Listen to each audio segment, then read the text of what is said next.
నేను గుర్తు చేసుకోవాలి. ఆ వ్యక్తి ఎవరంటే విశ్రాంతి క్రిస్టియన్కి నాకు అసలు పడదు, ఇప్పటికీ పడదు.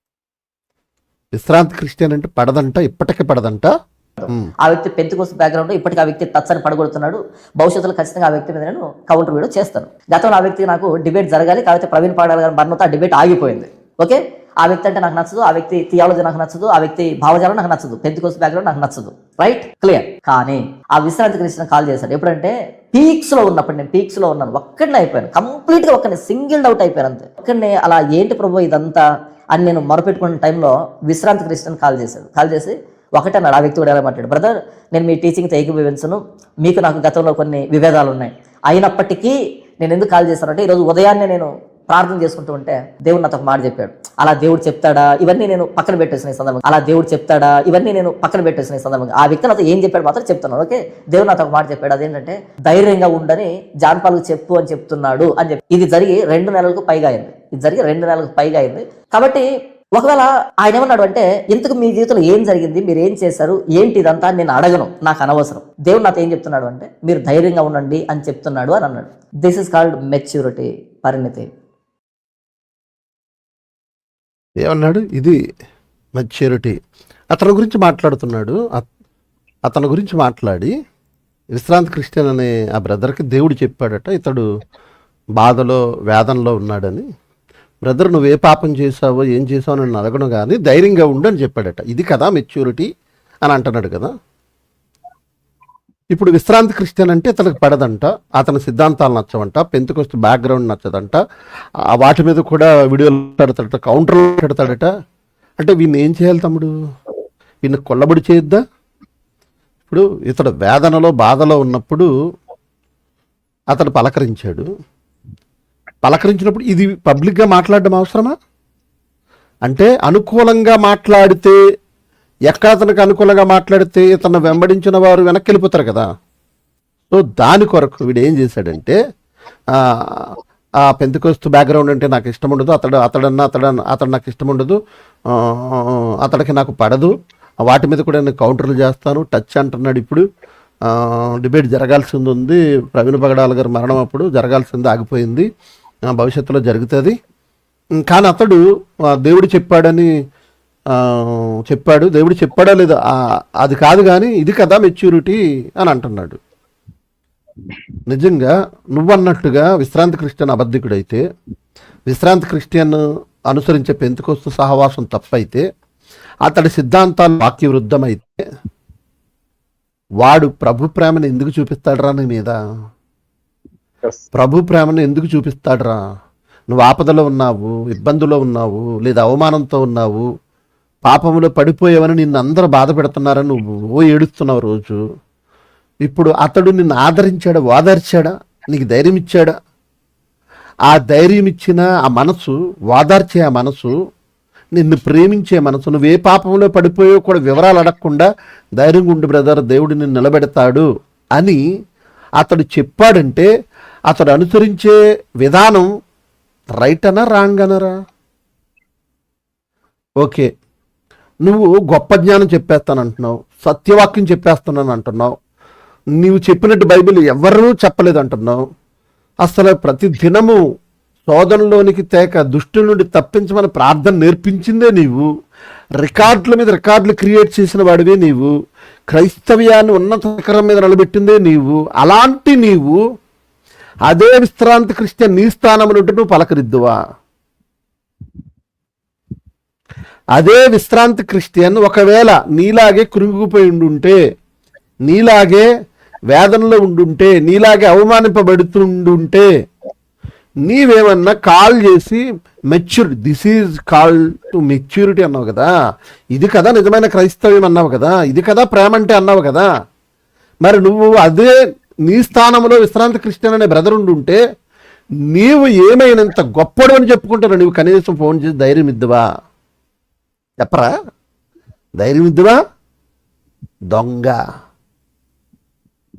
అప్పుడు నిన్ను పలకరించేసరికి అతన్ని అవమానిస్తూనే, అతన్ని అవమానిస్తే ఇది కదా క్రిస్టియానిటీ అని అంటున్నావు. ఇది కదా క్రిస్టియానిటీ అన్న అతడు, ఆ క్రిస్టియానిటీని అనుసరించే అతడు అతడు వివరించే విధానము, అతడి బోధనా విధానం, అతని సహవాసం, అతని సిద్ధాంతాలు నీకు నచ్చవు. కానీ ఇది కదా క్రిస్టియానిటీ అంటున్నావు. మళ్ళా ఏమనాలరా నిన్నేమనాలరా? అదే స్థానంలో ఒకవేళ నీ స్థానంలో విశ్రాంతి క్రిస్టియన్ ఉంటే ఈ పాటికి నువ్వు ఎంత ఆరడిపరుద్దురురా, ఎంత రోడ్డుకి ఈడ్చేద్దురా, నువ్వు ఎంతమందిని ఈడ్చేసావురా నువ్వు. అంటే నీ వరకు వచ్చేసరికి ఒకట, ఎదుటివారి విషయంలోనైతే మరొకట. ఏమనాలి నిన్నేమనాలరా? చూసారా, వీడు ద్వంద్వ వైఖరి. వీడి వరకు వచ్చేసరికి వీడిని పలకరించాలి. వీడిని పలకరించి బలపరిచినోడు క్రిస్టియన్, వీడిని బలపరిచినోడు క్రిస్టియన్, వీడిని బలపరిచినోడికి మెచ్యూరిటీ ఉంది. వీడు మాత్రం అందరినీ అనగదొక్కేస్తాడు, వీడు మాత్రం అందరినీ రోడ్డుకి ఇచ్చేస్తాడు. వీడు వాడు అంటే చాలా మందికి బాధ వచ్చేస్తుంది. పాస్టర్ గారు అలా అనవచ్చా వీడు వాడని? మరి ఏమనాలి ఈ వెధవని? ఇంకా నేను చాలా తక్కువ మాట్లాడుతున్నా. మాత్రం అందరినీ, పెద్దవారి దగ్గర నుంచి చిన్నవారి వరకు, విశ్వాస వీరులను, నీతిమంతులను, భక్తులను, ప్రవక్తలను అందరినీ నీచంగా మాట్లాడేయచ్చు. వీడిని మాత్రం వీడు అనకూడదట. తమ్ముడు నువ్వు మాట్లాడు, అసలు అది క్రిస్టియానిటీ అన్నప్పుడు మరి వీడు ఎవరి ఎడల అలా ప్రవర్తించాడు? ఎవడైనా తప్పు చేశాడని వీడు చూడకపోయినా సరే ప్రపంచానికి ఎలా వీడు ఆరడిపరిచాడు? వీడు కాదని పైగా ఇప్పుడు ఇస్లాం క్రిస్టియన్ అంటున్నారు కదా. ఇప్పుడు జాన్ పాల్ చెప్పే లెక్క ప్రకారంగా ఇస్లాం క్రిస్టియన్ కాదు, క్రిస్టియన్ బోధకుడు కాదు. అదే తప్పుడు అంత మాట అనేస్తావు అంటే మరి ఇస్లాం క్రిస్టియన్ యొక్క బోధలు అంటే తప్పుడు బోధలు కదా. ఇప్పుడు తప్పుడు బోధలు చేసేవాడు దొంగ బోధకుడు అవుతాడు కానీ క్రిస్టియన్ బోధకుడు ఎలా అవుతాడు? అంతేగా. ఆయన బోధలు తప్పంటున్నారు, ఆయన మీద పోటీకి వెళ్తానంటున్నాడు, ఏదో డెబ్యూట్లు చేస్తానంటున్నాడు, ఆయన కౌంటర్ వీడియోలు కూడా చేస్తానంటున్నాం కదా. ఇప్పుడు దొంగ బోధకుడు క్రీస్తు ప్రేమ ఎలా చూపించాడో నువ్వే చెప్పాలి. పైగా ఈ నువ్వు చెప్పే లెక్క ప్రకారం, నేను ఇస్లాం క్రిస్టియన్ ఏమనాలనుకోవట్లేదు, నువ్వు చెప్పే లెక్క ప్రకారంగా ఈ దొంగ బోధ చేసే అతగాడిని మామూలు యాక్చువల్ గా యోహాన్ రాసిన 2వ పత్రిక అనుకుంటారు. యోహాన్ రాసిన 2వ పత్రిక 1:9-10 వచనాలు ఉంటుందండి. ఎవడైనా ఈ బోధన తేక మీ ఎంతకు వచ్చిన వాడికి వందనాలు చెప్పొద్దు అని చెప్తాడు. వాడు దుష్టక్రియలు పాల్గొనవద్దు అంటాడు. నువ్వు చెప్పే లెక్క ప్రకారంగా విశ్రాంతి క్రిస్టియన్ అనే వ్యక్తి బైబిల్ బోధన బోధించేవాడు కాకపోతే అతగాడు వందనాలు చెప్పినాడు, వందనాలు చెప్పకూడదు, అతగాడు మంచివాడు అంటే వీడు అని నా పాయింట్ మీకు అర్థం లేదు. అర్థమైంది. ఆయన దొంగ బోధకుడు అన్నప్పుడు ఆయన వందనాలు చెప్పినప్పుడు వందనాలు చెప్పకూడదు. ఆయన దొంగ బోధకుడు అన్నప్పుడు ఆయన క్రీస్తు ప్రేమను ఎలా చూపిస్తాడో నువ్వే చెప్పాలి. ఆయన క్రీస్తు ప్రేమను చూపించడానికి లేదు, ఆయన నువ్వు వందనాలు చెప్పడానికి అవకాశం లేదు. అయినా ఇప్పుడు ఏమంటున్నావు అంటే ఆయన క్రీస్తుని ప్రేమను చూపించాడు అంటున్నావు. ఇక్కడ నేను ఒక్క మాట ముందుకెళ్లే ప్రయత్నం చేస్తానని. ఒకవేళ నువ్వు బాధల్లో ఉన్నప్పుడు దొంగ బోధ చేసే వ్యక్తి నీ లెక్క ప్రకారంగా దొంగ బోధ చేసే వ్యక్తి నువ్వు బాధల్లో ఉన్నప్పుడు నిన్ను పలకరిస్తే ఆ వ్యక్తి మంచోడు, క్రీస్తు ప్రేమను చూపిస్తున్నాడు అని అంటున్నావు కదా. మరి వీకేఆర్ లాంటి వాళ్ళు లేకపోతే మిగతా వాళ్ళని నువ్వు అనుకున్నట్లుగా దొంగ బోధలో ఉన్నోళ్ళు ఎవరన్నా ఫోన్ చేసి ప్రేమించి ఆదరిస్తే మనం ఆ ప్రేమను స్వీకరిస్తే వాళ్ళు బూట్లు లాకినట్ట. ఒకవేళ నువ్వు అనుకున్నట్లుగా వీకేఆర్ ఎవరు బూట్లో లాకాడు అనుకుంటే నువ్వు విశ్రాంతి క్రిస్టియన్ బూట్లు లాకేవా? అంటే నువ్వు చెప్పేవైతే నీతులు, మిగతా వాళ్ళకి అందరూ గోతులు తీస్తావు. ఆ టైటిల్ కూడా మీరు కరెక్ట్ పెట్టారని వీడన్ని నీతులు చెప్తాడు, గోతులు తవ్వుతాడు. నీతులు చెప్పడం వల్ల ఇటు స్పెషలిస్ట్, గోతులు తేవడంలో కూడా ఇంకా అంతకంటే స్పెషలిస్ట్. బెల్లంపల్లి ప్రవీణ్ కుమార్ ఫోన్ చేసాడంట, ఫోన్ చేసి మాట్లాడితే వాళ్ళ ప్రేమ చూపిస్తే ఆ ప్రేమకు మనం దాసవమై ఆ ప్రేమతో మనం వాళ్ళతో పలకరించి మాట్లాడితే వాళ్ళు బూట్లు లేకపోవాలమా? మరి విశ్రాంతి క్రిస్టియన్ మంచోడని తెగ మాట్లాడేస్తాం, విశ్రాంతి క్రిస్టియన్ మంచోడని వీడియోలో ఆయన కోసం చాలా గొప్పగా చూపిస్తున్నాం. ఆయన క్రీస్తు ప్రేమ చూపించాడంట, క్రీస్తు ప్రేమ చూపించాడంటే అనేకంటే ఆయన బూట్లు లాగానే చెప్పు బాగుంటది. దొంగబోధ చేసేవాడు క్రీస్తు ప్రేమ ఎలా చూపించగలడు? దొంగ బోధకులు చెప్పేవాడికి నువ్వు వందనాలు ఎందుకు చెప్పావు? దొంగ బోధకుడిని నువ్వు ఎందుకు మంచోడు అంటున్నావు? యాక్చువల్గా దొంగ బోధకులందరూ నువ్వు మంచోడు అన్నావు కదా. ఇప్పుడు వరకు దొంగ బోధకులు ఆయన దృష్టిలో దొంగ బోధకులందరినీ తిట్టాడు తప్ప ఏ రోజు మంచోడని చెప్పావు నువ్వు? ఎప్పుడు పలకరించావు నువ్వు? నీ లెక్క ప్రకారంగా ఎవరు తండ్రి సన్నిధులు కానీ లేకపోతే ఏసన్న గారు కానీ దేవదాసయ్య గారు కానీ ఇంకా పెద్ద పెద్ద భక్తులందరూ నీ లెక్కలో వాళ్ళందరూ దొంగ బోధకులే. మరి దొంగ బోధకుల్ని ఏ రోజైనా నువ్వు ప్రేమించవా? విశ్రాంతి క్రిస్టియన్ ప్రేమించినట్లుగా, విశ్రాంతి క్రిస్టియన్ గౌరవిస్తున్నట్లుగా. వీడే నిందలేశాడు మరలా, వీడే కృంగదీశాడు మరలా చాలా మందిని. అంటే మనవాడు అందరిని పలకరించకపోగా కృంగదీస్తాడు, పడగొడతాడు, తొక్కేస్తాడు, గోతులు తవ్వుతాడు. మనవాడిని ఎవరన్నా కొంగ తీస్తే, మనవాడు ఎవరన్నా రివర్స్ లో మాట్లాడితే మనవాడు కొంగ తీసేస్తున్నాము, ప్రేమ లేదు. మళ్ళీ ఏ కౌంటర్లు అనుకుంటున్నారని, వ్యభిచారం చేసే స్త్రీ మీద ఏసే రాయలేదు, ప్రేమ చూపించాడు అని అంటున్నారు. మరి నువ్వు అనుకున్నట్లు నీ లెక్క ప్రకారంగా మిగతా వాళ్ళందరూ తప్పులు చేసినప్పుడు మరి రాళ్ళు ఎందుకు వేసేసావు? నువ్వు ఎందుకు బోధలు చేసావు? నువ్వు రాళ్ళు వేస్తావు, వెలేయమంటావు. నీ వరకు వచ్చేసరికి రాళ్ళు వేయొద్దంటావు, వెలేయొద్దంటావు, గట్టిగా మాట్లాడితే మాట్లాడొద్దంటావు, అడగొద్దంటావు. అదని ఇప్పటికన్నా ఆడు ఏం తగ్గాడని, ఆడికి ఏం తగ్గాడు? గర్వం తగ్గిందా, పొగరు తగ్గిందా? మధ్యాహ్నం కూడా 5 గంటల వీడియో మాట్లాడుతూ ఆడు మంచోడు కాదు, ఈడు మంచోడు కాదు, ఆడు బెగ్గరు, ఈడు బెగ్గరు. ఇప్పటికీ ఆడేం తగ్గాడు?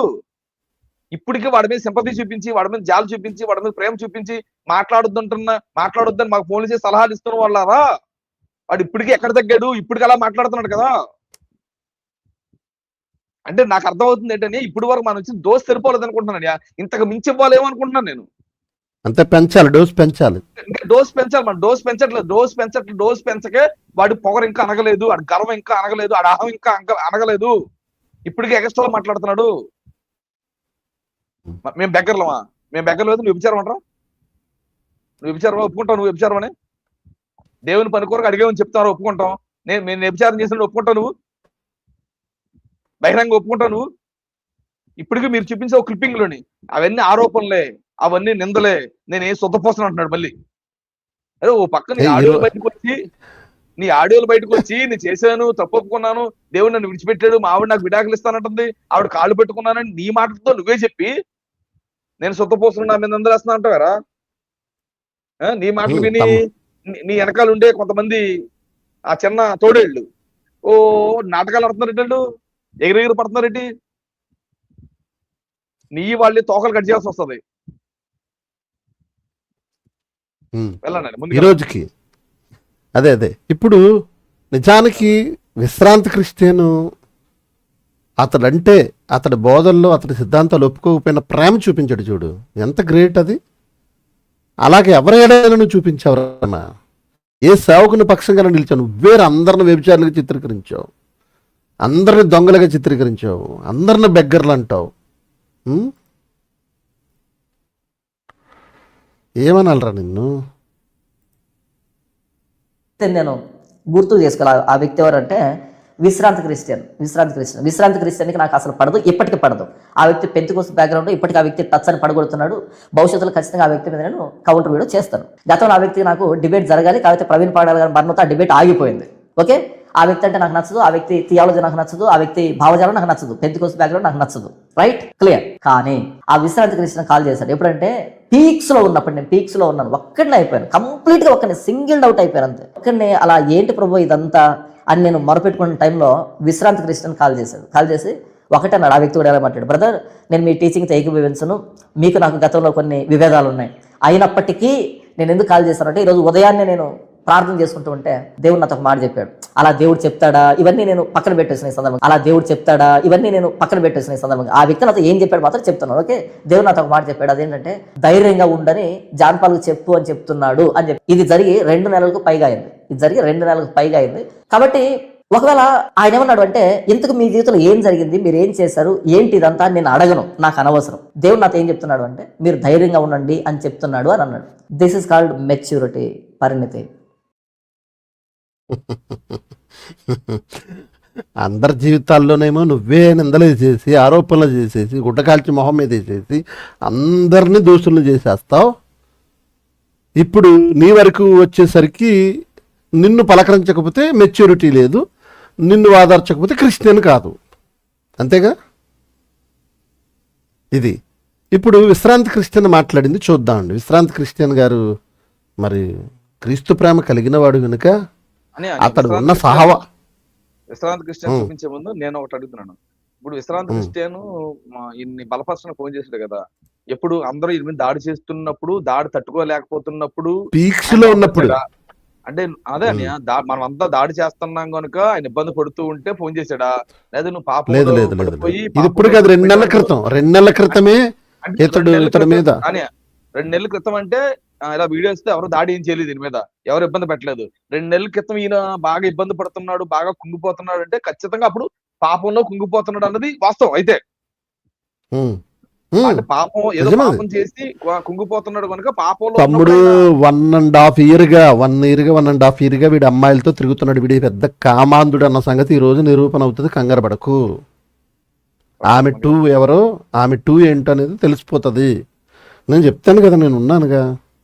నేను కుదురంగా ఉందామన్నా నన్ను ఉండనెత్తలేదు కదా చాలామంది.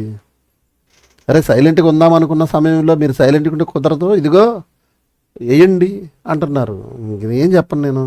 విశ్రాంతి క్రిస్టియన్ ఏం మాట్లాడాడో, అతనున్న సహవాసం పెంతుకొస్తూ సహవాసమా లేక వేరే సహవాసం, నీకంటే సాహసం లేదురా. అందుకే నీకు ప్రేమ అంటే ఏంటో తెలియదు.